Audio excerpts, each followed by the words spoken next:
காலை நேரம் கடற்கரை ஓரம் காலை வீசிக்கிட்டு கையை வீசிக்கிட்டு ஏதோ சண்டைக்கு போகிற சிப்பாய் மாதிரி எல்லோரும் நடந்து போயிட்டுருக்குறாங்க. நடைப்பயிற்சி. அதில் நமக்கு தெரிஞ்ச ஒருத்தர் எதிரில் வந்தார் ரொம்ப வேகமாக. என்ன சார் வாக்கிங்க அப்படின்னு கேட்டோம். அவரால் ஆமாம்னு பதில் சொல்ல முடியல, அவ்வளவு கஷ்டம். மூச்சு விடுறதுக்கே வாயை திறந்து மூடிட்டு இருக்கிறார். எங்கே பேசுறது?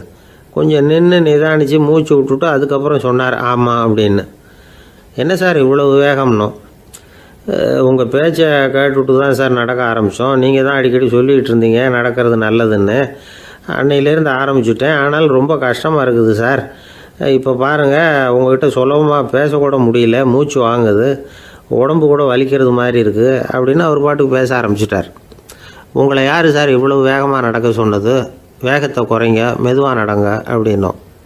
நீங்கள் நடக்கிறதுனால என்னென்ன சௌகரியம்னு அன்றைக்கி சொன்னீங்களே தவிர சௌகரியமாக நடக்கிறது எப்படின்னு சொல்லலையே அப்படின்னார் அவர். இன்னமும் லேசாக மூச்சு வாங்கிக்கிட்டே சொன்னால் கூட இவர் சொல்கிறதுலே ஒரு நியாயம் இருக்குது. அதனால் இந்த நடைப்பயிற்சி பண்ணுறவங்க கவனிக்க வேண்டிய சில முக்கியமான குறிப்புகள் இருக்குது. அது என்னென்னங்கிறத அவங்க தெரிஞ்சுக்கணும். அது தெரிஞ்சு வச்சுக்கிறது நல்லது. இதெல்லாம் மருத்துவ நிபுணர்கள் சொல்கிற குறிப்புகள். அவங்க என்ன சொல்கிறாங்க தெரியுமா? உங்கள் வயசு 40க்கு மேலேயா?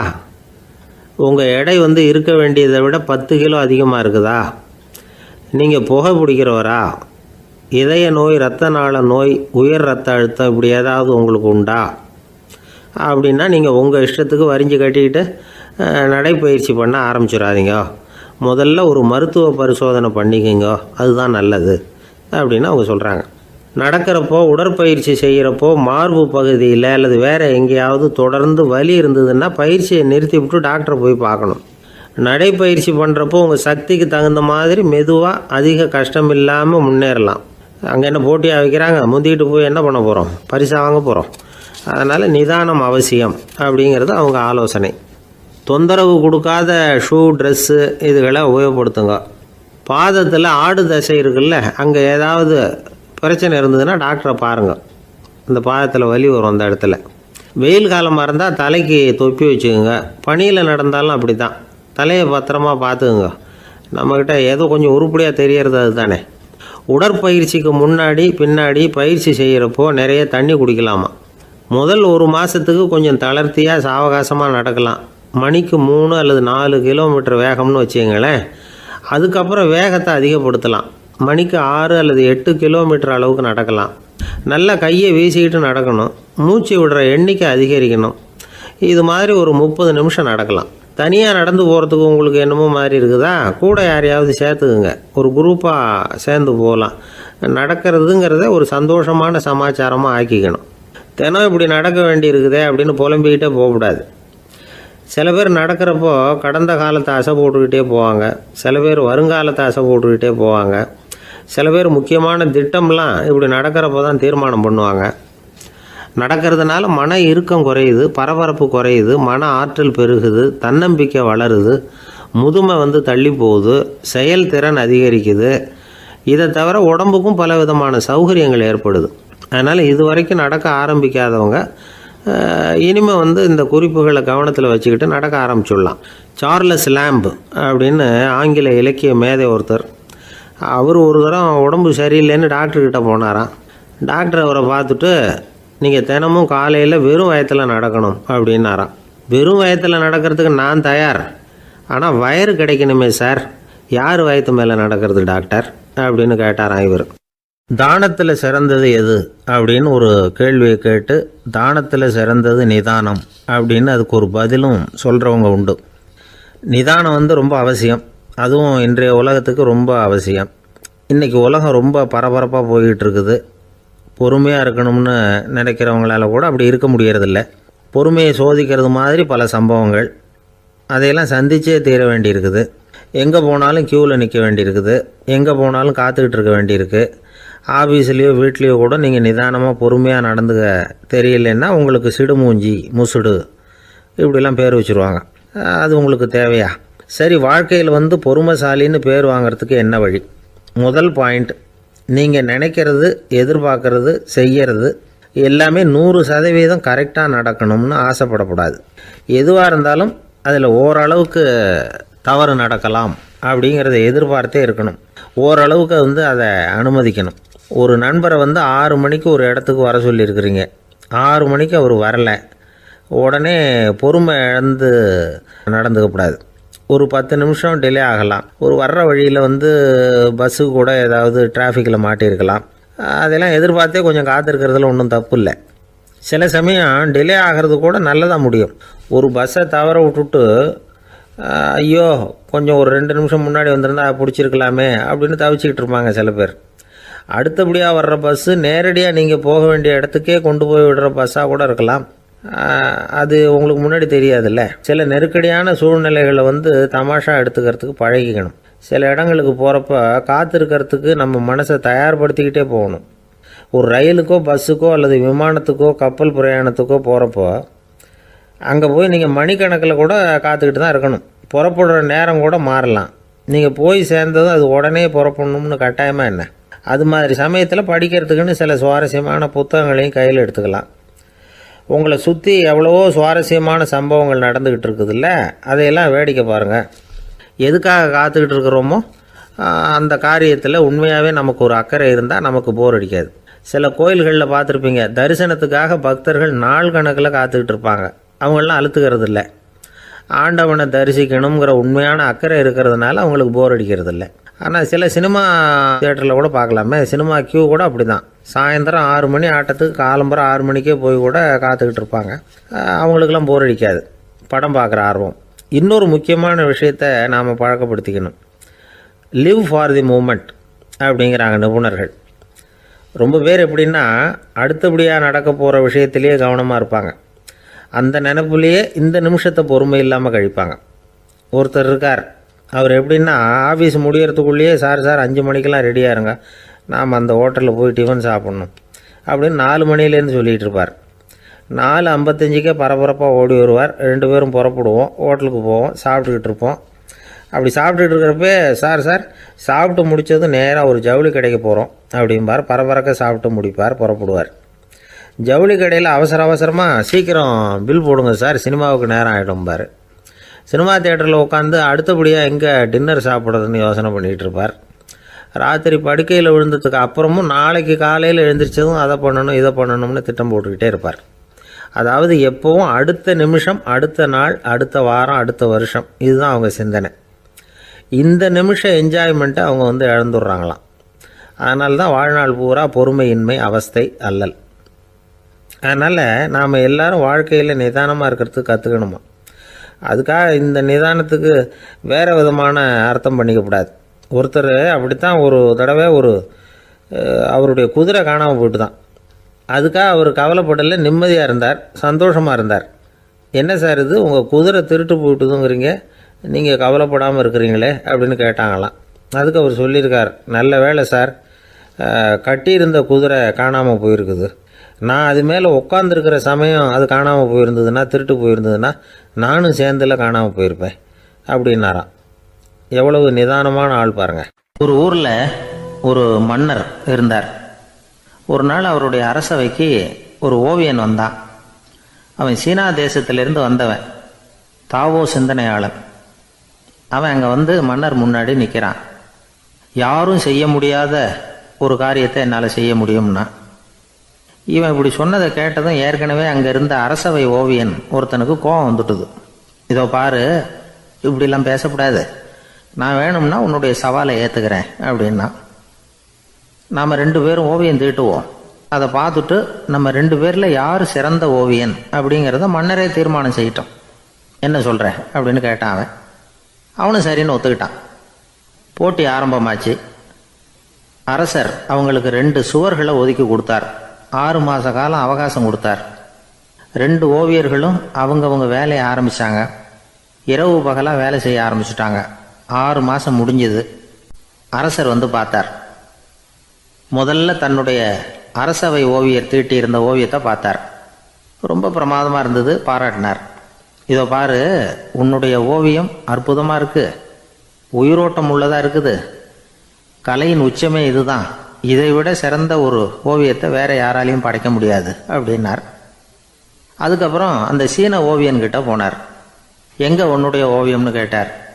திரைச்சீலையை விலக்கி விட்டு பாருங்கன்னா மன்னர் அந்த திரைச்சீலையை விளக்குனார். உள்ளே ஓவியம் இருக்க வேண்டிய இடம் கண்ணாடி மாதிரி தெரிஞ்சுது. அவன் அந்த 6 மாத காலமாக அந்த சுவரை தேய்ச்சி தேய்ச்சி கண்ணாடி மாதிரி ஆக்கி வச்சிருக்கிறான். அதுக்கு நேராக எதிர் சுவரில் அரசவை ஓவியம் தீட்டின ஓவியம் இருக்குது. அது எதிரில் இருந்த இந்த கண்ணாடியில் பட்டு பிரதிபலிக்குது. மன்னர் யோசனை பண்ண ஆரம்பித்தார். அப்புறம் அந்த சீன ஓவியனை பார்த்து கேட்டார், இதை பாரு, நீ என்னுடைய ஆளை தோற்கடிச்சுட்ட அப்படிங்கிறதுல சந்தேகம் இல்லை. ஆனாலும் எங்களை ஏமாத்தி இருக்கிற, எந்த ஓவியமும் நீ வரையிலையே அப்படின்னார். அரசே, இதுதான் உண்மையான ஓவியம், உயிருள்ள ஓவியம். இது மனோபாவங்களை பிரதிபலிக்கும், மாறுகின்ற காலங்களை அப்படியே காட்டும் அப்படின்னா அந்த சீன ஓவியன். கையால் வரைகிற ஓவியங்களில் சலனம் இல்லை.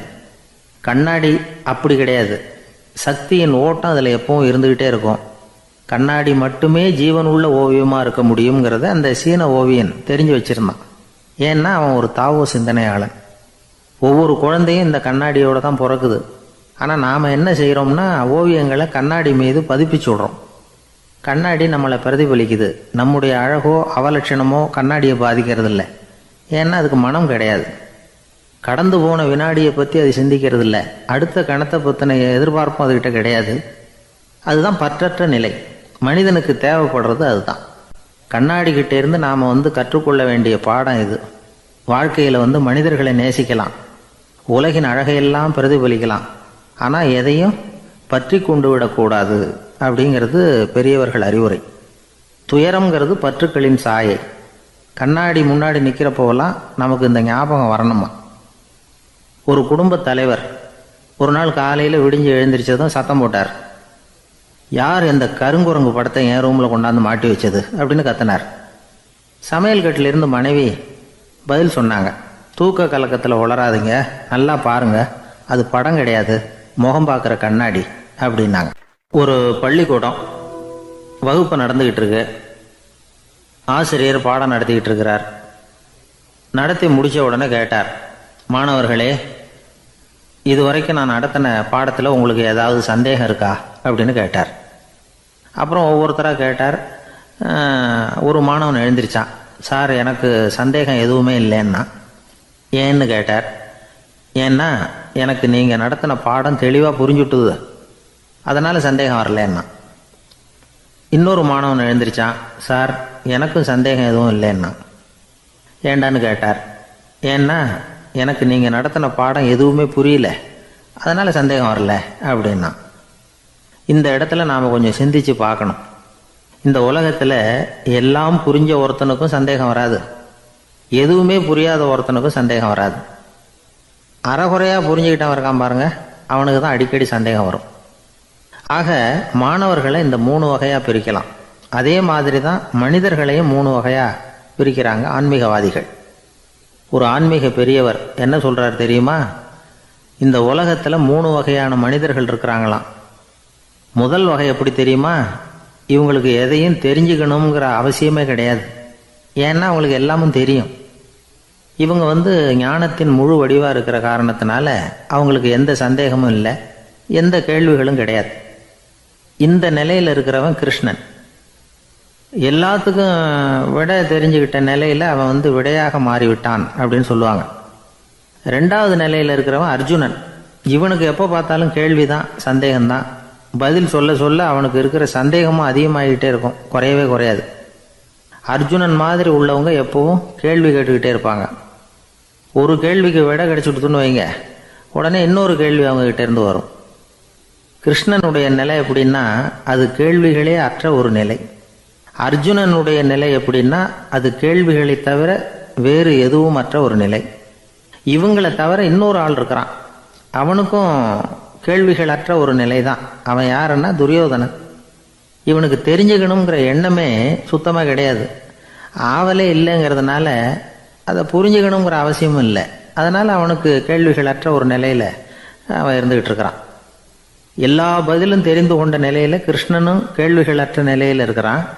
தெரிஞ்சுக்கணுங்கிற ஆவலே இல்லாத துரியோதனனும் கேள்விகள் அற்ற நிலையிலே இருக்கிறான். இப்படியும் இல்லாமல் அப்படியும் இல்லாமல் 2ம் கெட்டான நிலையில் இருக்கிறானே, அவன் தான் அர்ஜுனன்.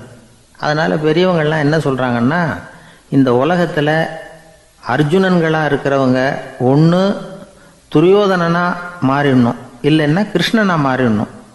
இதை தவிர வேறு வாய்ப்பு இல்லை. துரியோதனன் மாதிரி உள்ளது விலங்கு நிலை, கிருஷ்ணன் மாதிரி உள்ளது தெய்வ நிலை. அர்ஜுனன் விலங்காவும் ஆக முடியல, தெய்வமாகவும் ஆக முடியல. இப்படி ரெண்டும் கெட்டானா இருக்கிற வரைக்கும் இந்த கேள்விகளும் பிரச்சனைகளும் இருந்துக்கிட்டே தான் இருக்கும். இதுதான் பெரியவர்கள் சொல்லுகிற அனுபவ உண்மை. ஒரு ஆசிரியர் ரொம்பவும் விரிவாக விளக்கமாக பாடம் நடத்தின பிறகு, மாணவர்களே ஏதாவது சந்தேகம் இருந்தால் கேளுங்கன்னாராம். ஒரு மாணவன் எழுந்திரிச்சான். சார், எனக்கு ஒரு சந்தேகம்னா. என்னன்னு கேட்டார். இது வரைக்கும் என்ன பாடம் சார் நடத்துனீங்க அப்படின்னா அந்த பையன். ஒரு ஊரில் ஒருத்தர் இருந்தான். ஏதோ ஒரு சின்ன அலுவலகத்தில் வேலை பார்த்துக்கிட்டு இருந்தான். ரொம்ப ஏழை. வர்ற கொஞ்சம் வருமானத்தை வச்சு வாழ்க்கையை ஓட்டிகிட்டு இருந்தான். ஒரு நாள் தெரு வழியாக அவன் நடந்து வந்துக்கிட்டு இருக்கிறான். தெருவில் ஒரு காசு கிடந்தது. அதை பார்த்துட்டான். அது குனிஞ்சு எடுத்தான். அது ஒரு பழங்கால காசு. அந்த காசு நடுவில் ஒரு துளை இருந்தது. அதாவது துளையிட்ட நாணயம். பழங்காலத்தில் புழக்கத்தில் இருந்த ஒரு நாணயம் அது. துளையிட்ட நாணயம் கிடச்சிதுன்னா ரொம்ப நல்லது, அது அதிர்ஷ்டம் அப்படின்னு ஒரு நம்பிக்கை உண்டு. இவன் கையில் அது கிடைச்சதும் ரொம்ப சந்தோஷப்பட்டான். இனிமேல் என்னுடைய கஷ்டம்லாம் தீரப்போகுது, அதிர்ஷ்டம் என்னை தேடி வரும், நான் பணக்காரன் ஆகிடுவேன் அப்படின்னு சொல்லிட்டு அந்த காசை தன்னுடைய கோட்டு பையில் பத்திரமா போட்டு வச்சுக்கிட்டான். அடிக்கடி அதை தொட்டு பார்த்துக்கிறது உண்டு, வெளியில் எடுக்க மாட்டான். இப்படியே கொஞ்ச காலம் ஆச்சு. அதுக்கப்புறம் என்னாச்சு தெரியுமா? நிஜமாகவே அதிர்ஷ்டம் அவனை தேடி வர ஆரம்பிச்சிட்டுது. செல்வம் குவிஞ்சுது. பணம், பதவி, புகழ் எல்லாம் சேர்ந்தது. சமூகத்தில் அவன் ஒரு பெரிய மனுஷன் ஆகிட்டான். எல்லாரும் அவனை பாராட்டினாங்க. அவன் எதை தொட்டாலும் வெற்றி, எல்லாம் அந்த காசோட மகிமை அப்படின்னு அவன் மனசுக்குள்ளே நினச்சிக்கிட்டான். தினமும் காலையில் அந்த கோட்டை போட்டுக்கிட்டு தான் வெளியில் கிளம்புவான். புறப்படுறதுக்கு முன்னாடி கோட்டு பாக்கெட்டை தொட்டு பார்த்துக்குவான், உள்ளே காசு இருக்கா அப்படிங்கிறத உறுதிப்படுத்திக்குவான். அதுக்கப்புறம் தான் வெளியில் கிளம்புவான். இப்படியே பல வருஷம் ஓடி போச்சு. ஒரு நாள் அவனுக்கு அந்த ஆசை வந்துட்டுது. அதாவது அந்த துளையிட்ட நாணயத்தை எடுத்து கண்ணால் பார்க்கணும் அப்படின்னு. காலையில் சாப்பிட்டுக்கிட்டு இருந்தான். அப்போ தன்னுடைய மனைவிகிட்ட சொன்னான், ரொம்ப நாளைக்கு அப்புறம் என்னுடைய அந்த நாணயத்தை இன்றைக்கி வெளியில் எடுத்து பார்க்க போகிறேன்னா. என்னத்துக்கு அது, இப்போ அதை பார்க்க வேணாமே அப்படின்னு மெதுவாக இழுத்தாங்க அந்த அம்மா. இல்லை நான் பார்த்தே தீரணும் அப்படின்னு அவன் தன்னுடைய சட்டை பைக்குள்ளே கையை விட்டான்.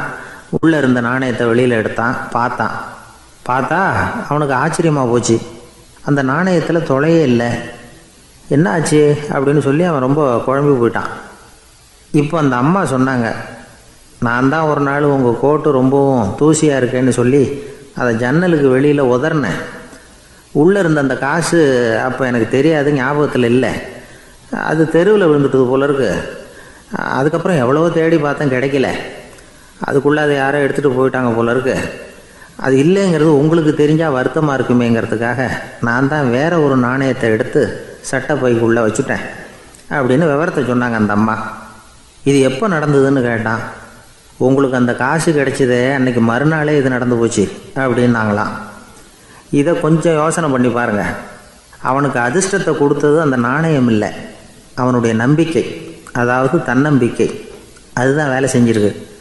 இதிலிருந்து நாம் தெரிஞ்சுக்க வேண்டியது என்னென்னா, வாழ்க்கையில் முன்னேற நினைக்கிறவங்களுக்கு தன்னம்பிக்கை ரொம்ப முக்கியம். அது இல்லைன்னா முன்னேற முடியாது. ஒருத்தன் சொன்னானா, நான் எப்போவுமே என்ன தான் சார் நம்புவேன், மற்றவங்கள நம்ப மாட்டேன். நேற்றுக்கு பாருங்கள், திடீர்னு 10 பேர் என்னை அடிக்க வந்துட்டாங்க, நான் ஒருத்தனாகவே அதை சமாளித்தேன் அப்படின்றான் ரொம்ப பெருமையாக. அது எப்படின்னு கேட்டாங்களாம். ஒரே ஓட்டமாக அங்கேருந்து ஓடி வந்துட்டேன் அப்படின்னானா. வாழ்க்கையில் ரொம்பவும் அடிபட்டு அல்லல் போட்டுக்கிட்டு இருக்கிற ஒருத்தர் வந்தார். மனசு ரொம்பவும் நொந்து போய் பேசினார். இந்த உலகத்தில் மனுஷனாக பிறந்ததை விட மாடாக பிறந்திருக்கலாம் சார் அப்படின்னார்.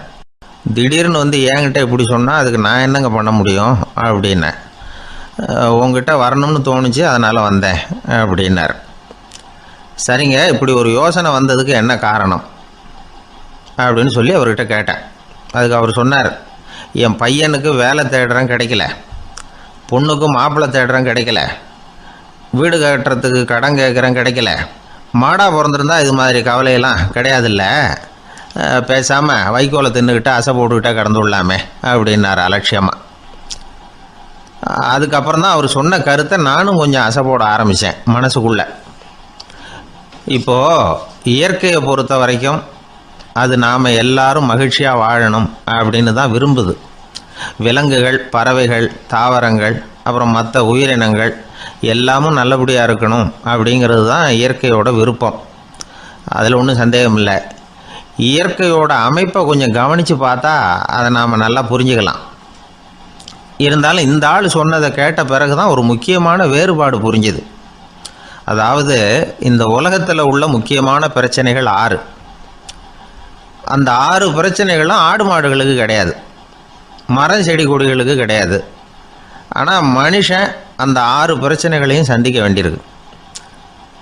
சரி, அந்த 6 பிரச்சனைகள் என்னென்ன தெரியுமா?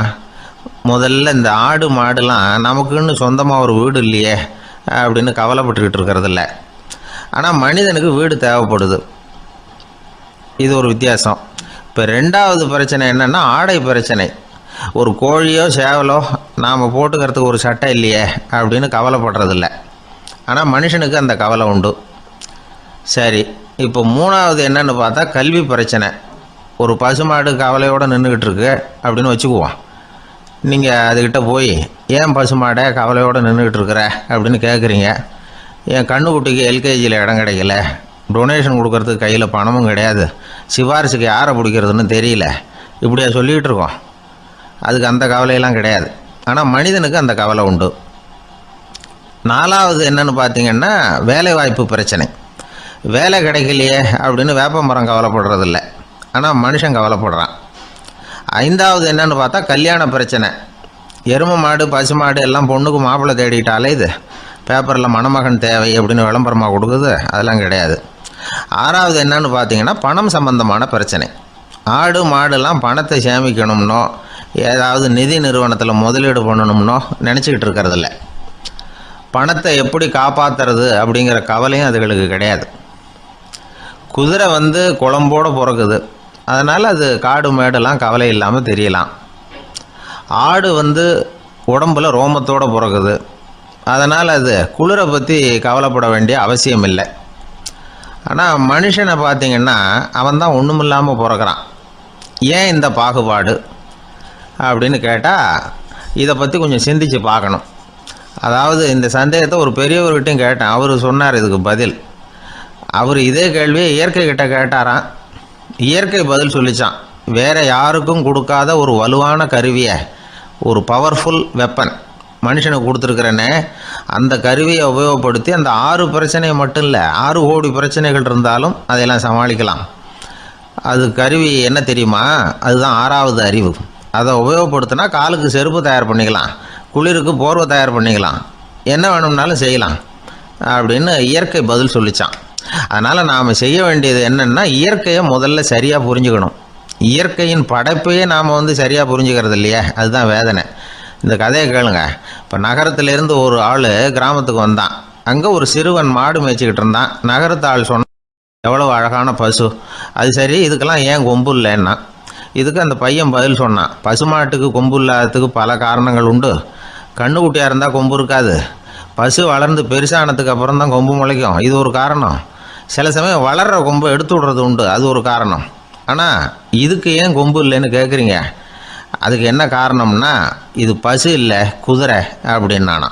கத்தியை தீட்டாதே புத்தியை தீட்டு அப்படின்னு ஒரு பெரியவர் புத்தி சொன்னார். அதை கேட்ட ஒரு இளைஞன், அது எப்படி பெரியவரை புத்தியை தீட்டுறது? கத்தியை தீட்டுன்னு சொன்னால் ஒரு கருங்கல்லில் கத்தியை தேய்க்கலாம், புத்தியை தீட்டுன்னு சொன்னால் எப்படி தலையை கொண்டுட்டு போய் தரையில் தேய்ச்சிக்கிட்டு இருக்க முடியுமா அப்படின்னா. அந்த பெரியவர் உடனே புரிஞ்சுக்கிட்டார், இந்த இளைஞனுக்கு புத்தி கூர்மை கம்மி அப்படிங்கிறத புரிஞ்சுக்கிட்டார். அது சரி, அறிவுக்கும் புத்திசாலித்தனத்துக்கும் என்ன வித்தியாசம்? இது ஒரு முக்கியமான கேள்வி. அறிவுன்னா என்ன, புத்திசாலித்தனம்னா என்ன? இதே கேள்வியை சாக்ரட்டிஸ் கிட்ட அவருடைய சீடன் ஒருத்தன் கேட்டானான். ஐயா, அறிவுக்கும் புத்திசாலித்தனத்துக்கும் என்னங்க வித்தியாசம் அப்படின்னு கேட்டிருக்கான். சாக்ரட்டிஸ் நிமிர்ந்து பார்த்துருக்கிறார் அந்த சீடனை. அதுக்கப்புறம் சொன்னாராம், நான் சொல்கிறேன் உன்னுடைய கேள்விக்கு பதில், ஆனால் அதுக்கு முன்னாடி நீ ஒரு காரியம் பண்ணணும்னாரான். என்னங்க செய்யணும் சொல்லுங்கன்றிருக்கான். அதோ பாரு ஒரு பெரியவர் உட்காந்துருக்கிறாரு, அவர்கிட்ட போ, இங்கேருந்து பக்கத்தில் இருக்கிற அந்த கிராமத்துக்கு போய் சேர எவ்வளவு நேரம் ஆகும் அப்படின்னு கேட்டுட்டு வா அப்படி சொன்னார் சாக்ரட்டிஸ். சரின்னு சொல்லிவிட்டு இவன் போனான். அந்த பெரியவர் முன்னாடி போய் நின்னான். ஏங்க பெரியவரை, இங்கேருந்து அதோ தெரியுத அந்த கிராமத்துக்கு போய் சேர்றதுக்கு எவ்வளோ நேரம் ஆகும் அப்படின்னு கேட்டான். பெரியவர் நிமிர்ந்து பார்த்தார்.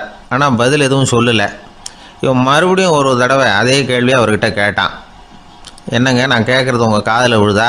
அந்த கிராமத்துக்கு போய் சேர்றதுக்கு எவ்வளோ நேரம் ஆகும் அப்படின்னு சொல்லி மறுபடியும் கேட்டான்.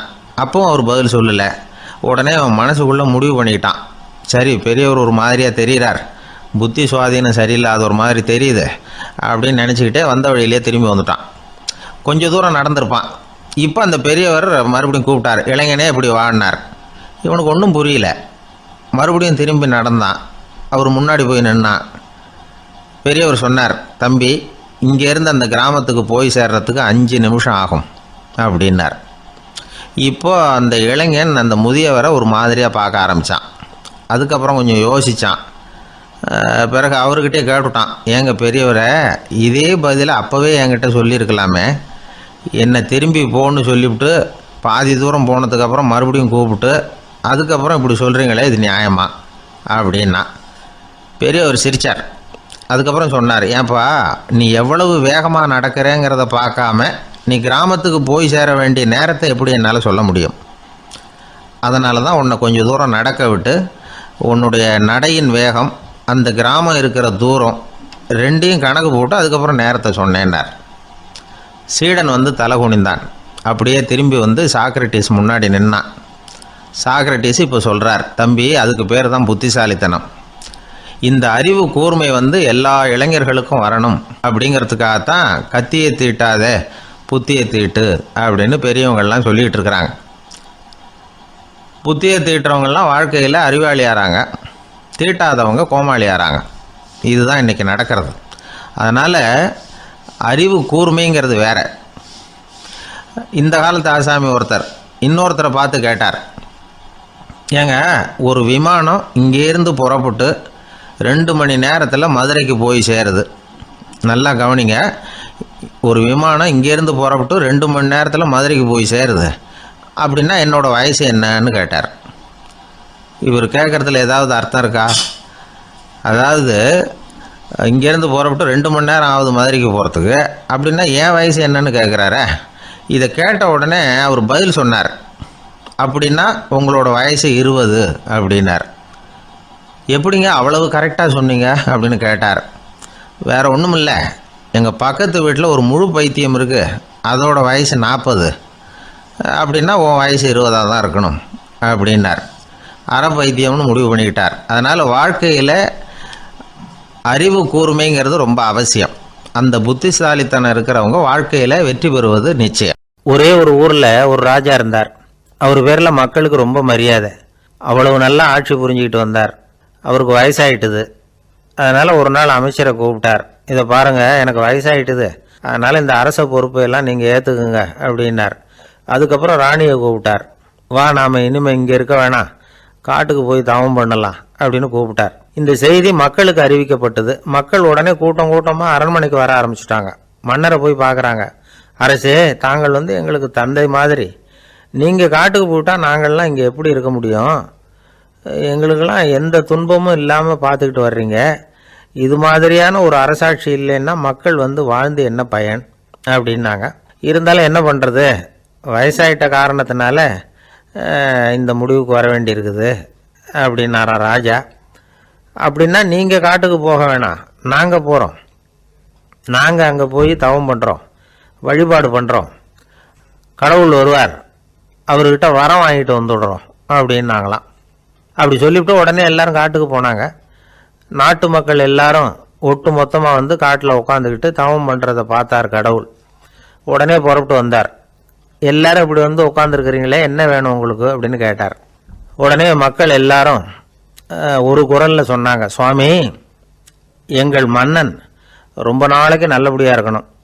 அவர் வந்து மகிழ்ச்சியாகவும் உடல் நலத்தோடும் இருந்தால் தான் நாங்கள் அமைதியாக வாழ முடியும் அப்படின்னாங்க. சரி, அதுக்கு என்ன செய்யணும் அப்படின்னார் ஆண்டவன். எங்கள் மன்னருக்கு இன்னும் ஒரு 100 வருஷம் ஆயுளை கொடுங்க அப்படின்னாங்க. அவ்வளவு தானே, சரி அப்படியே ஆகட்டும் அப்படின்னு சொல்லிவிட்டு ஆண்டவன் போயிட்டார். மக்கள் மகிழ்ச்சியோடு திரும்பி வந்தாங்க. மன்னா, கடவுள் வரம் கொடுத்துட்டார், நீங்கள் 100 வருஷம் வாழ போகிறீங்க அப்படின்னாங்க. இதை கேட்டதும் ராணி ராஜாவை வணங்கி நான் தவம் செய்ய போகிறேன் அப்படின்னு புறப்பட்டாங்க. உடனே மக்கள் என்ன நினச்சாங்க தெரியுமா? ஐயோ, நாம் ராஜாவுக்கு மட்டும்தானே நீண்ட ஆயுள் வேணும்னு வரம் வாங்கினோம், ராணிக்கு வாங்கலையே, அதுதான் கோபத்தில் புறப்பட்டாங்க போல இருக்கு அப்படின்னு நினச்சி வருத்தப்பட்டாங்க. ஆனால் ராணி நினச்சது அது இல்லை. ராணி போய் தவம் பண்ணாங்க, கடவுள் காட்சி கொடுத்தார். இவங்க கேட்குறாங்க, சுவாமி, ராஜாவுக்கு மட்டும் 100 வருஷம் ஆயுள்னு வரம் கொடுத்துட்டீங்க, அப்படின்னா குடிமக்களும் 100 வருஷம் இருக்கணும். இப்படிப்பட்ட குடிமக்கள் இல்லைன்னா அப்படிப்பட்ட அரசன் இருந்து என்ன பிரயோஜனம் அப்படின்னாங்களாம். ஆண்டவன் பார்த்தார், சரி அவங்களும் 100 வருஷம் வாழ்வாங்க, அது மட்டும் இல்லை நீயும் 100 ஆண்டு காலம் வாழ வரமளிக்கிறேன் அப்படின்னு சொல்லிவிட்டு மறைஞ்சிட்டார். இதில் ஆண்டவன் வர்றதும் மறையிறதும் முக்கியம் இல்லை. இதில் கவனிக்க வேண்டியது ஆள்கிறவனின் விசால மனம், குடிமக்களின் விசால மனம், ஆள்கிறவன் மனைவியினுடைய விசால மனம். இப்படி ஒரு நாடு இருந்துட்டுதுன்னா எப்படி இருக்கும் வாழ்க்கை நினச்சி பாருங்கள். அதனால தான் பெரியவங்கள்லாம் சொல்கிறாங்க, இதய வாசல் திறந்தே இருக்கணும், இதயத்தின் கதவுகளை மூடாதீங்க அப்படின்னு சொல்லுவாங்க. என்கிட்ட ஒருத்தர் சொன்னார், என்னுடைய இதய வாசல் எப்பவும் திறந்தே தான் இருக்குதுன்னார். எதனால் அப்படி சொல்கிறீங்க அப்படின்னு கேட்டோம். டாக்டரே சொல்லிவிட்டார், என்னுடைய இதயத்தில் ஒரு ஓட்டை இருக்குது அப்படின்னு, வால்வு சரியில்லையா அப்படிங்கிறார். ஒரு ஊரில் ஒரு ராஜா இருந்தார். அவர் அடிக்கடி காட்டுக்கு வேட்டையாட போவார். சில நண்பர்களையும் கூட அழைச்சிக்கிட்டு போவார். காட்டுக்கு போனதும் ஆளுக்கு ஒரு பக்கமாக போய் வேட்டையாடுவாங்க. சாயந்தரமாக திரும்பி வருவாங்க. மறுநாள் அரண்மனையில் உட்காந்து ஒவ்வொருத்தரும் அவங்க அனுபவங்களை எல்லாம் சொல்லிக்குவாங்க. அவங்க வீரத்துக்கு தகுந்த மாதிரி பரிசை அந்த ராஜா கொடுப்பார். இது மாதிரி ஒரு தடவை எல்லாரும் வேட்டைக்கு போயிட்டு திரும்பி வந்ததும் உட்காந்து பேச ஆரம்பிச்சிருக்கிறாங்க. ஒருத்தன் சொன்னான், தன்னுடைய வீர செயலை பற்றி அளக்க ஆரம்பிச்சிட்டான். ஏன்னா அதுக்கு பரிசு கிடைக்க போகுதில்ல, அதனால். அவன் என்ன சொன்னான் தெரியுமா? அரசே, நேற்றுக்கு காட்டில் என்னாச்சு தெரியுமா? எனக்கு நேராக ஒரு சிங்கம் வாயை திறந்துக்கிட்டு வந்துட்டுது. நான் பயப்படவே இல்லை. உடனே ஒரு கல்லை எடுத்து குறி பார்த்து வீசினேன். சிங்கத்து வாய்க்குள்ளே போய் அந்த கல் மாட்டிக்கிட்டுது. அவ்வளவுதான். அந்த சிங்கம் என்னை பார்த்துட்டு பயந்துட்டு ஒரே ஓட்டமாக திரும்பி ஓடி போயிட்டுது அப்படின்னா. ஆஹா பலே அப்படின்னு எல்லாரும் கை தட்டினாங்க. 2வது ஆள் ஒருத்தன் எழுந்திரிச்சான். அவன் சொல்ல ஆரம்பித்தான், அரசே, நான் போன வழியில் 2 பெரிய மலைப்பாம்பு கிடந்தது, என்னை மூழ்கிறதுக்கு வந்தது. நான் என்ன பண்ணேன் தெரியுமா? அந்த 2 பாம்போட வாலையும் ஒன்றா சேர்த்து முடிச்சு போட்டுட்டேன். அவ்வளவுதான். அது அங்கே இழுக்க இது இங்கே இழுக்க முடிச்சு நல்லா இறுகி போட்டுது அப்படின்றான். ஆஹா அற்புதம்னு சொல்லி எல்லாரும் கை தட்டினாங்களாம். அடுத்தபடியாக 3வது ஆள் ஒருத்தன் வந்தான். அவன் சொல்ல ஆரம்பித்தான், மன்னா, நான் போன பாதையில் குறுக்க ஒரு ஆறு, அதில் இறங்கி குளித்தேன். யாரோ காலை பிடிச்சி இழுக்கிறது மாதிரி இருந்தது. திரும்பி பார்த்தா ஒரு பெரிய முதலை. நான் உடனே அப்படியே ஒரு துள்ளல் துள்ளி அது முதுகில் போய் உக்காந்துக்கிட்டேன். அதை அப்படியே கரைக்கு நீந்த வச்சேன். கரைக்கு வந்து சேர்ந்ததும் அப்படியே ஒரே துள்ளி குதித்து கரைக்கு வந்துட்டேன் அப்படின்றான். அவன் தன்னுடைய வீரத்தை அப்படி சொல்லியிருக்கான். அடடா எப்பேற்பட்ட வீரம் அப்படின்னு எல்லாரும் கை தட்டினாங்களாம். 4வது ஆள் எழுந்திரிச்சான். மன்னா, நான் போன இடத்துல ஒரு கரடி வந்து என்னை துரத்த ஆரம்பிச்சுட்டுது. நான் ஒரு மலை உச்சிக்கு வந்துட்டேன். அதுக்கப்புறம் ஒரு அடி எடுத்து வச்சாலும் அதில் பாதாளத்தில் விழ வேண்டியது தான். அந்த நேரம் பார்த்து ஒரு பெரிய ராட்சச கழுகு அந்த பக்கமாக பறந்து வந்தது. நான் உடனே அப்படியே உயர எழும்பி அந்த கழுகோட காலை பிடிச்சிக்கிட்டேன். அப்படியே தொங்கிக்கிட்டே வந்தேன். ஒரு நல்ல இடம் வந்ததும் தொப்புன்னு கீழே குதிச்சு நடந்து வந்துட்டேன்னா. இதுக்கும் எல்லாரும் கை தட்டுறாங்க. கடைசியாக ஒரு ஆள் எழுந்திரிச்சான். அரசே, நான் வந்து போன வழியில் ஒரு பெரிய யானை குறுக்க வந்தது. பயங்கரமாக சத்தம் போட்டுக்கிட்டே வந்தது. நான் பயந்து ஓடலை. உடனே என்ன பண்ணேன் தெரியுமா? அந்த யானையோட வாலை பிடிச்சி தூக்கினேன். தலைக்கு மேலே தூக்கி கரன்னு சுற்றினேன். வேகமாக சுற்றி வீசி எறிஞ்சேன். அவ்வளவுதான். அதே ஸ்பீடில் அந்த யானை மேலே போக ஆரம்பிச்சுட்டுது. இன்னும் கூட அது போய்கிட்டே தான் இருக்குது, கீழே விழவே இல்லைன்னா. இதை கேட்டதும் ராஜாவுக்கு கோபம் வந்துட்டுது. என்ன முட்டாள்னு நினச்சிக்கிட்டு பேசுறியா? யானையை வந்து நீ வாழை பிடிச்சி தூக்குன, அதை நான் நம்பணுமா அப்படின்னார். உடனே இவன் பணிவாக பதில் சொன்னான், அரசே, ஒரு சிங்கத்து வாயில் கல் மாட்டிக்கிட்டதை நம்புறீங்க, மலைப்பாம்பு வாழை பிடிச்சி முடிச்சு போட்டதை நம்புறீங்க, முதல்ல முதுகில் சவாரி பண்ணதையும் நம்புறீங்க, கழுகு காலை பிடிச்சிக்கிட்டு பறக்கிறதையும் நம்புறீங்க. அப்படி நம்புறப்ப நான் சொன்னதை மட்டும் நம்பக்கூடாதா அப்படின்னு கேட்டானான். பொய் சொன்னவங்கெல்லாம் தலையை தொங்க போட்டுக்கிட்டாங்களாம். ராஜா அவங்கள பார்த்து சொன்னாராம், நீங்கள் எல்லாரும் என்னை முட்டாளாக்கி இருக்கிறீங்க. கடைசியாக பேசின இவன் தான் எனக்கு உண்மை எது பொய் எதுங்கிறத புரிய வச்சிருக்கிறான். இவன் தான் உண்மையான தைரியசாலி அப்படின்னு சொல்லி அவனுக்கே பரிசையெல்லாம் கொடுத்து பாராட்டினாராம். இப்படி ஒரு கதை. உண்மையை நிலைநாட்டுகிறவன் தான் உண்மையான வீரன் அப்படிங்கிறத இதிலிருந்து நாம் புரிஞ்சுக்கணும்.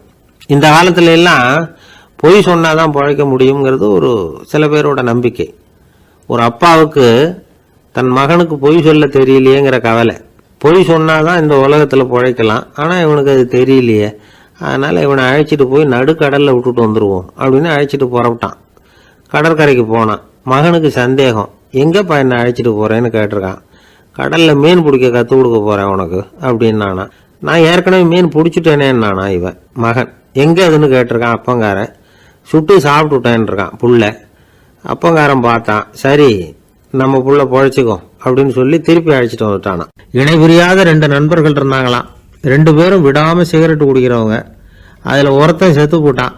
இன்னொருத்தன் அதுக்கப்புறம் 2 சிகரெட்டாக குடிக்க ஆரம்பிச்சானா. ஏன் இப்படி பண்ணுறேன்னு கேட்டிருக்காங்க. நான் ஒரு சிகரெட்டு தான் குடிக்கிறேன், செத்து போன என்னுடைய ஃப்ரெண்டு இருக்கானே செத்து போனவன், அவனுக்காக இன்னொரு சிகரெட்டு குடிக்கிறேன் அப்படின்னு நானா. இது ரொம்ப ஆபத்து, விட்டுடு அப்படின்னு சொல்லியிருக்காங்க. சரின்னு ஒத்துக்கிட்டான். ஆனால் அதுக்கப்புறமும் ஒரு சிகரெட் விதமாக குடிச்சிக்கிட்டே இருந்தான். சிகரெட்டு பழக்கத்தை நீ இன்னும் விடலையான்னு கேட்டாங்களாம். அந்த பழக்கத்தை நான் எப்போ விட்டுட்டேன், இப்போ நான் குடிக்கிறது என் ஃப்ரெண்டுக்காக அப்படின்னு நானா. இவங்கெல்லாம் எப்படி திருந்துறது? அளவுக்கு மிஞ்சினால் அமிர்தமும் நஞ்சு அப்படின்னு சொல்லுவாங்க. அது உண்மைதான். ஒருத்தருக்கு அளவுக்கு மீறிய புகழ் வந்துட்டுதுன்னு வச்சுங்க, அது கூட ஆபத்தா போயிடுறது உண்டு. பழங்காலத்துல எல்லாம் கிரேக்க தேசத்துல ஒரு பழக்கம் உண்டாம். அதாவது யாராவது ஒருத்தரை நாடு கடத்தணும்னா அதுக்கு ஒரு வழி உண்டு. அதாவது ஒருத்தரை நாடு கடத்தணும்னு மக்கள் விரும்புகிறாங்கன்னு வச்சுங்களேன், அவர் பேரை ஒரு மண்பாண்ட ஓட்டுச்சில்லில் எழுதி அதை ஒரு குறிப்பிட்ட பொது இடத்துல போட்டுற வேண்டியது, அவ்வளவுதான். இது மாதிரி பல பேர் போட்டுக்கிட்டே இருப்பாங்க. எல்லாம் அப்படியே குவிஞ்சு போயிடும். அந்த ஓட்டாஞ்சில்லு குவியலில் யாருடைய பேர் அதிகமாக இருக்குதோ அந்த நபரை ஒரு 10 ஆண்டுகள் நாடு கடத்தி விடுவாங்க. இது அந்த ஊர் வழக்கமாக. ஒரு நாள் அந்த குவியலுக்கு பக்கத்தில் ஒரு ஆள் நின்றுக்கிட்டு இருக்கிறான். அவன் கையில் ஒரு ஓட்டாஞ்சில்லு வச்சிருக்கிறான். அதில் யாரோட பேரையோ எழுதணும், எழுதி அந்த இடத்துல போடணுங்கிறது அவன் ஆசை. ஆனால் அவன் படிக்காதவன், அதனால் எழுத தெரியல. யாராவது அந்த வழியாக வர்றாங்களான்னு பார்த்துக்கிட்டே நின்றுக்கிட்டு இருந்தான். ஒரு பெரியவர் வந்துக்கிட்டு இருந்தார். அவர்கிட்ட ஓடினான். கையில் இருந்த மண்பாண்ட சில்லை கொடுத்தான். ஐயா, இதில் ஒரு பேர் எழுதி கொடுங்களேன்னா. அந்த பெரியவர் அதை வாங்கி கையில் வச்சுக்கிட்டு, என்ன பேர் எழுதணும் சொல்லு அப்படின்னா. இவன் சொன்னான், அரிஸ்டைடிஸ் அப்படின்னு எழுதுங்க அப்படின்னா. இதை கேட்டதும் அந்த பெரியவருக்கு அதிர்ச்சி. ஏன்னா அவர் தான் அரிஸ்டைடிஸ், தத்துவ மேதை அரிஸ்டைடிஸ் அவர். இருந்தாலும் நான் தான் அதுங்கிறத காட்டிக்காம அந்த ஆளுகிட்ட கேட்டார். அது சரிப்பா, அரிஸ்டைடிஸ்ங்கிற பேரை எழுத சொல்ற, அவர் உனக்கு என்ன கெடுதல் பண்ணார், அவர் பேரை இதில் எழுத சொல்றிய அப்படின்னு கேட்டிருக்கார். அதுக்கு இவன் சொன்னானா, அவர் எனக்கு எந்த கெடுதலும் பண்ணலை, அவரை நான் பார்த்தது கூட இல்லை அப்படின்ட்டுருக்கான். அப்புறம் எதுக்காக அவரை நாடு கடத்தணும்னு நீ ஆசைப்படுற அப்படின்னு கேட்டிருக்கார். இப்போ அந்த ஆள் சொல்கிறான், அரிஸ்டைடஸை பற்றி எல்லாரும் பேசுகிறாங்க, அவர் ரொம்ப நல்லவர், அவர் ஒரு பெரிய அறிவாளிங்கிறாங்க, அவர் ஒரு பெரிய வள்ளல், பேரறிஞர், இப்படி எல்லாரும் சொல்கிறத கேட்டு கேட்டு எனக்கு ரொம்ப அழுத்து போயிட்டுது, அதனால தான் வெறுப்பாயிட்டேன் அப்படின்னு நானும். இதிலேருந்து என்ன தெரியுது? நாம் நல்லவனாக இருக்கிறதுல ஒன்றும் இடைஞ்சல் இல்லை. ஆனால் நம்மளை நல்லவன் எல்லாரும் சொல்ல ஆரம்பிச்சிட்டாங்கன்னு வச்சுக்கோங்க, அப்போ இடைஞ்சல் ஆரம்பம்னு அர்த்தம். எதுவுமே அளவுக்கு மிஞ்சி போகாமல் பார்த்துக்க வேண்டியது ரொம்ப அவசியம். அளவுக்கு அதிகமாக ஆசைப்படாதவங்களில் ஆபிரகாம் லிங்கனும் ஒருத்தரான். அவர் ஒரு தடவை தன்னுடைய நண்பர்கள்கிட்ட பேசிக்கிட்டு இருந்தாராம். ஒருத்தர் கேட்டிருக்கார், ஒரு மனுஷனுக்கு கால்கள் எவ்வளோ உயரம் இருக்கணும் அப்படின்னு கேட்டாராம். இதுக்கு ஆபிரகாம் லிங்கன் சொன்னாராம், அது என்ன, இடுப்புலேருந்து தரையை தொடுற அளவுக்கு உயரம் இருந்தால் போதும் அப்படின்னாராம். ஆரம்ப காலத்தில் ஒரு குரு, அப்போ ஒரு சீடன் இருந்தான். அது வேடிக்கையான குரு, வேடிக்கையான சீடன். ஒரு ஆசிரமம். ஒரு நாள் ஒருத்தன் அவசரமாக அந்த குருவை தேடி வந்திருக்கிறான். என்ன விஷயம்னு விசாரித்தார் குரு. உங்கள் சீடர் என்னை அடிச்சுட்டார் அப்படின்னு புகார் பண்ணானா அந்த ஆள். குரு சீடனை கூப்பிட்டார். அடிச்சே அந்த ஆளை அப்படின்னு கேட்டாராம். ஆமான் இருக்கான் சீடன். ஏன் அடிச்சே அப்படின்னு கேட்டாராம்.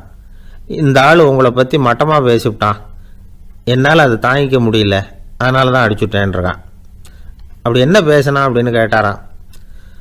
உன்னுடைய குருநாதர் இப்போல்லாம் அர்த்தமில்லாமல் பேச ஆரம்பிச்சுட்டார் அப்படின்னு சொல்லிவிட்டான், அதனால தான் அடிச்சுட்டேன் அப்படின்னு நானாம்.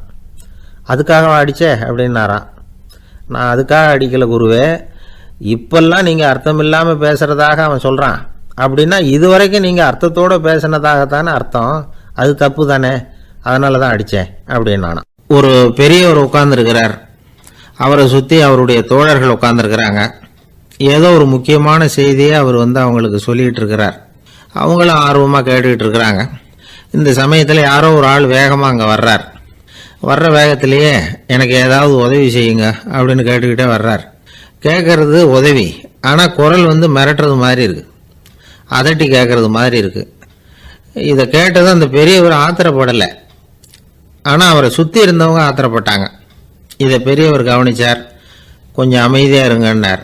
வந்தவரை கூப்பிட்டார், அவருக்கு சில பொருள்களை கொடுத்தார். என்னங்க இப்போ உங்களுக்கு மகிழ்ச்சி தானே அப்படின்னார். அப்படின்னு அலட்சியமாக அவர் சொல்கிறார்.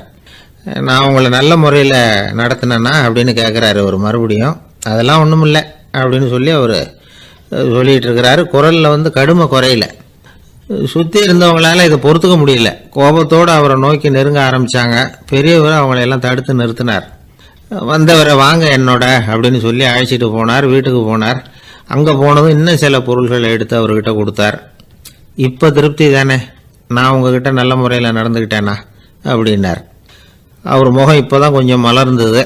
ரொம்ப நன்றி, இறைவன் உங்கள் குடும்பத்துக்கு எல்லா நன்மைகளையும் செய்வான் அப்படின்னு சொன்னார். இதே வார்த்தைகளை என்னுடைய தோழர்கள்கிட்டே சொல்லிட்டீங்கன்னா அவங்க கோபம் தணிஞ்சிரும், வர முடியுமான்னார். கண்டிப்பாக வர்றேன் அப்படின்னாரு. மறுநாள் காலையில் அந்த இடத்துக்கு வந்தார். அதே மாதிரி சொல்லிவிட்டு அவர் போயிட்டார். தோழர்கள்லாம் ரொம்ப வியப்போடு பெரியவரை பார்த்தாங்க. அந்த பெரியவர் தான் நபிகள் நாயகம். அவர் சொன்னார், ஒருத்தன் ரொம்ப ஆசையாக ஒரு ஒட்டகத்தை வளர்த்துக்கிட்டு வந்தான். ஒரு நாள் அந்த ஒட்டகம் கயத்தை அறுத்துக்கிட்டு ஓடி போயிட்டுது. அக்கம் பக்கத்தில் இருக்கிறவங்கெல்லாம் அந்த ஒட்டகத்தை பிடிக்கிறதுக்கு முயற்சி பண்ணாங்க. அதை துரத்திக்கிட்டு ஓடினாங்க. ஒட்டகம் தாறுமாறாக ஓட ஆரம்பிச்சிது. இந்த சமயத்தில் ஒட்டகத்தை வளர்த்தவன் அங்கே ஓடி வந்தான். நீங்கள் அதை ஒன்றும் செய்ய வேணாம், விட்டுருங்க, அதோட சுபாவம் எனக்கு நல்லா தெரியும், அதை சுலபமாக என்னோட வழிக்கு கொண்டுட்டு வந்துட முடியும், நான் பார்த்துக்கிறேன், விட்டுருங்கோ அப்படின்னா. எல்லாரும் விலகி போயிட்டாங்க. இவன் என்ன செஞ்சான் தெரியுமா? கொஞ்சம் புல்லை கையில் எடுத்துக்கிட்டு அந்த ஒட்டகத்தை நெருங்கினான். அவ்வளவுதான். அது ஓடி இவன் காலடியில் உட்காந்துக்கிட்டது. செல்லமாக அதை அப்படியே தடவி கொடுத்தான். முதுகில் ஏறி உட்காந்துக்கிட்டான். அது பாட்டுக்கு சாதுவாக நடந்து போகுது. இந்த கதையை நபிகள் நாயகம் தம்முடைய தோழர்களுக்கு சொல்கிறார். ஒட்டகத்தை மட்டும் இல்லை, சில மனிதர்களையும் கூட சில விதத்தில் அணுகி தான் அவர்களை சீர்திருத்த வேண்டியிருக்குது அப்படிங்கிறத அவங்களுக்கு உணர்த்தினார். இது ஒரு அழகான உளவியல் அணுகுமுறை. சில குடும்ப தலைவர்கள் கூட இந்த ஒட்டகம் மாதிரி நடந்துக்கிறது உண்டு, அப்புறம் அடங்கி போகிறதும் உண்டு.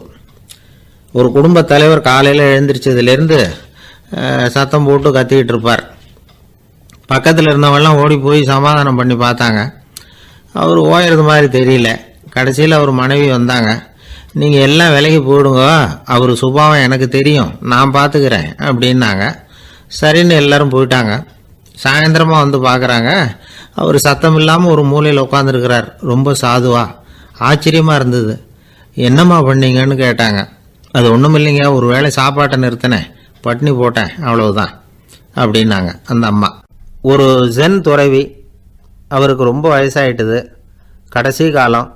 நண்பர்களெல்லாம் கூப்பிட்டார். நண்பர்களே, நான் வித்தியாசமான முறையில் சாகணும்னு ஆசைப்படுறேன், அதுக்கு ஏதாவது யோசனை சொல்லுங்களேன் அப்படின்னு கேட்டாராம். நண்பர்கள் சிரித்தாங்க. என்ன பேச்சு பேசுகிறீங்க, சாவறதுங்கிறது என்ன விளையாட்டு கத்தனமான காரியமா அப்படின்னு கேட்டிருக்காங்க. அந்த துறவி கொஞ்ச நேரம் யோசனை பண்ணார். அப்புறம் கேட்டாராம், இது வரைக்கும் யாராவது நடந்துக்கிட்டே இறந்துருக்குறாங்களா அப்படின்னாராம். எல்லாரும் இல்லைன்னாங்களாம். ஒருத்தர் மட்டும் சொல்லியிருக்கார், அப்படியும் ஒருத்தர் இறந்துருக்கிறதாக ஒரு கதையில் படிச்சிருக்கிறேன், ஒரு ஞானியால் தான் அப்படியெல்லாம் செய்ய முடியும் அப்படின்னு அவர் சொன்னாராம். சரி, அப்படின்னா அந்த முறை நமக்கு வேணாம், நின்றுக்கிட்டே யாராவது உயிரை விட்டுருக்காங்களா அப்படின்னு விசாரிச்சாராம். அப்படியும் ஒருத்தர் இறந்துருக்கிறார் அப்படின்னாங்களாம். மறுபடியும் அந்த துறவி யோசனை பண்ணியிருக்கிறார், ஏதாவது வித்தியாசமான முறையில் நாம் போகணும் அப்படிங்கிறது அவருடைய விருப்பம். மனிதன் எப்படி வாழ்கிறானோ அப்படி இறப்பது தான் நல்லது. சரி, யாராவது தலைகீழாக யோகம் செய்யும் நிலையில் இறந்துருக்கிறாங்களா அப்படின்னு விசாரித்தாராம். நண்பர்கள் சிரித்தாங்க. தலைகீழாக நின்னபடி இறந்ததாக நாங்கள் கேள்விப்பட்டதே இல்லை, அது முடியாத காரியம் அப்படின்ட்டுருக்காங்க. இப்போ அந்த துறவிக்கு திடீர்னு உற்சாகம் வந்துட்டுது. உடனே எழுந்திரிச்சார், தலைகீழாக நின்னார், அப்படியே உயிரை விட்டுட்டார். அவ்வளோதான். அந்த மடாலயத்தில் ஒரே குழப்பம். எப்படி அவரை கீழே இறக்கி படுக்க வைக்கிறது அப்படின்னு புரியல. இப்படி உயிர் விடுறதை பற்றி அவங்க இதுவரைக்கும் கேள்விப்பட்டதும் இல்லை. உண்மையிலேயே இவர் இறந்து தான் போனாராங்கிறதும் தெரியல. சோதித்து பார்த்தாங்க. இதய துடிப்பு, நாடி துடிப்பு எல்லாம் நின்று போயிருந்தது. இவர் எப்பவும் இப்படி தான், என்ன பண்ணுறது இப்போது அப்படின்னு சொல்லி எல்லாரும் குழம்பிக்கிட்டு இருக்கிற சமயத்தில் ஒரு பெரியவர் யோசனை சொன்னார். இந்த துறவியோட மூத்த சகோதரி பக்கத்து மடாலயத்தில் இருக்கிறாங்க, அவங்கள இங்கே அழைச்சிட்டு வந்தால் ஏதாவது வழி கிடைக்கும் அப்படின்னார். அந்த அம்மாவுக்கு 90 வயசு. அழைச்சிட்டு வந்தாங்க. ஒரு குச்சியை ஊன்றிக்கிட்டு அப்படியே மெதுவாக நடந்து வந்தாங்க. தம்பி, தலைகீழாக நின்று உயிர் விட்டு இறக்கிறத பார்த்தாங்க. தம்பின்னு கூப்பிட்டு பார்த்தாங்க, ஒன்றும் காணோம். உடனே என்ன பண்ணாங்க, தன்னுடைய கைத்தடியால் தம்பியோட உடலை ஒரு தட்டு தட்டினாங்க.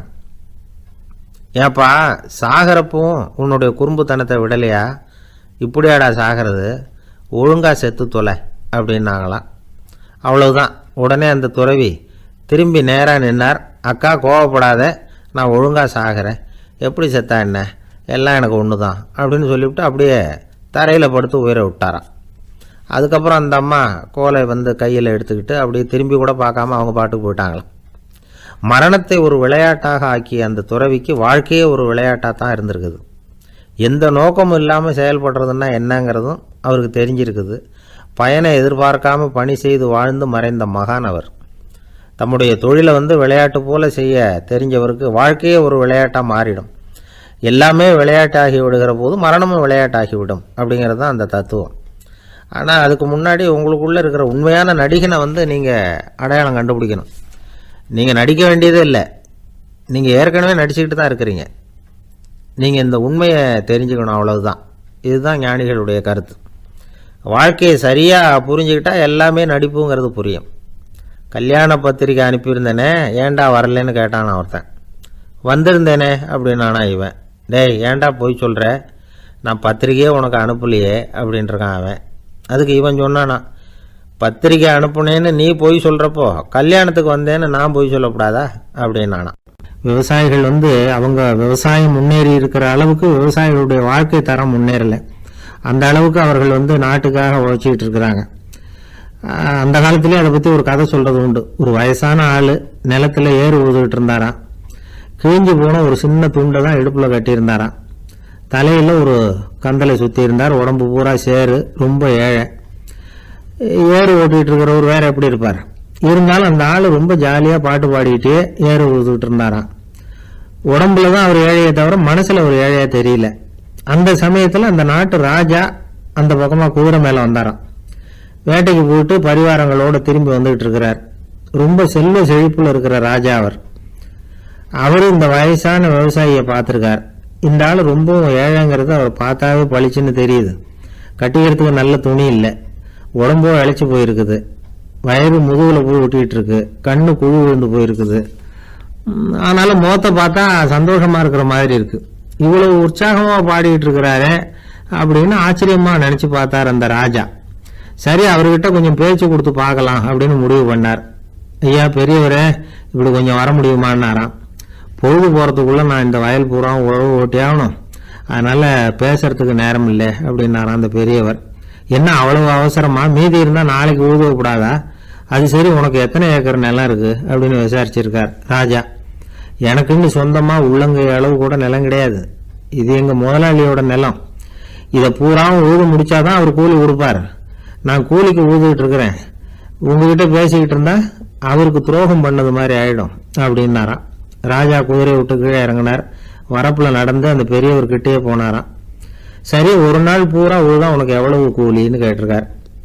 8 அணா கூலி கிடைக்கும்னாராம் அவர்.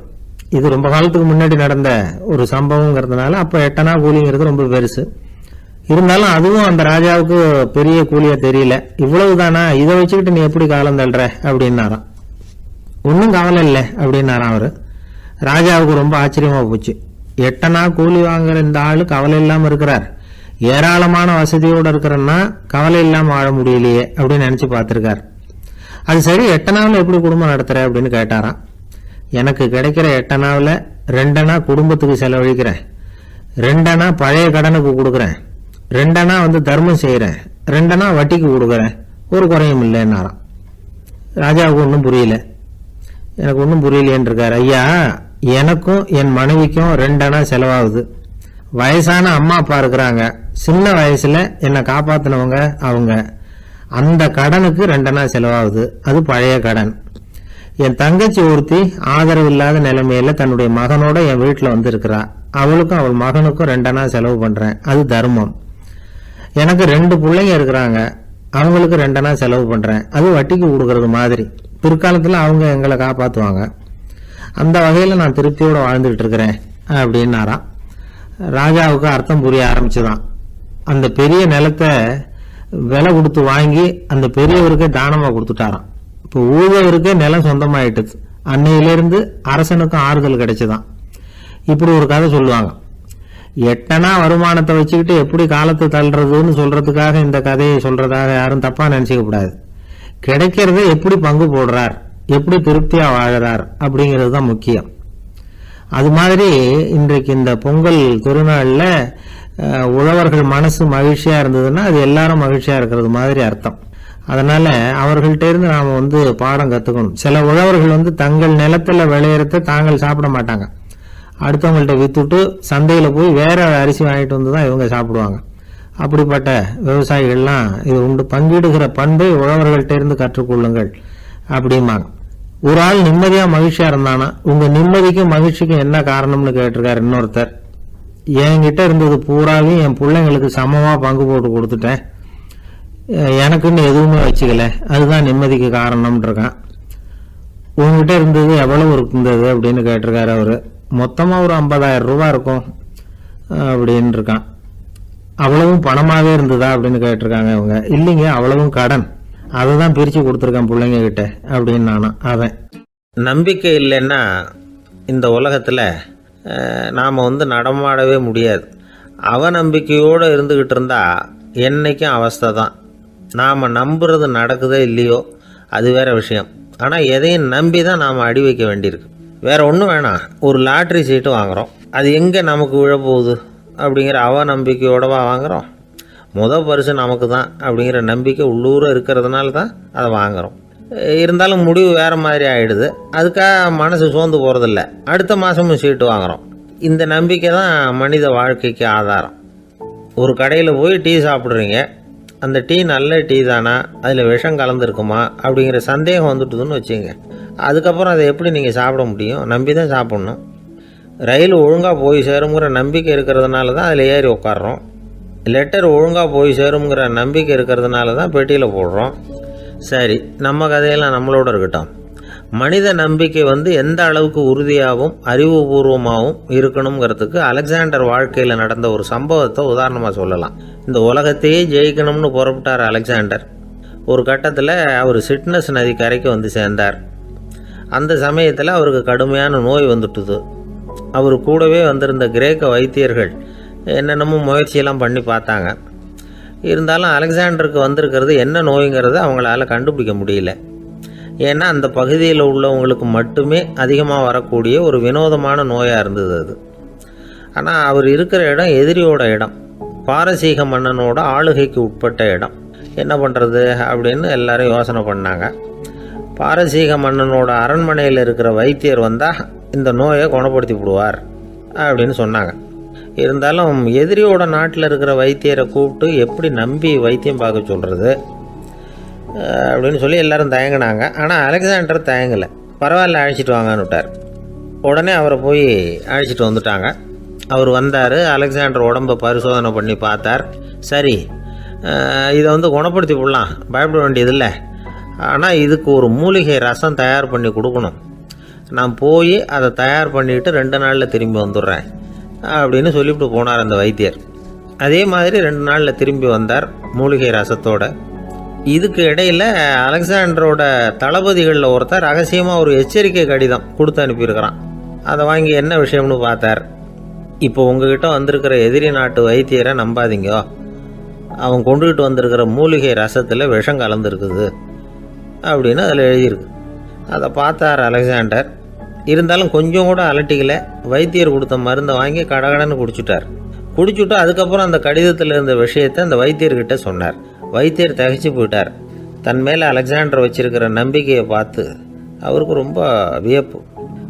வைத்தியர் உண்மையிலேயே நல்ல மருந்து தான் கொண்டுகிட்டு வந்து கொடுத்துருக்கிறார், அதில் விஷம்லாம் எதுவும் கலக்கலை. அதுக்கப்புறம் அலெக்சாண்டர் அந்த வைத்தியரை பார்த்து சொன்னாராம், நம்பிக்கைங்கிற அச்சாணியை ஆதாரமாக வச்சுக்கிட்டு தான் இந்த உலகம் சுற்றிக்கிட்டு இருக்குது.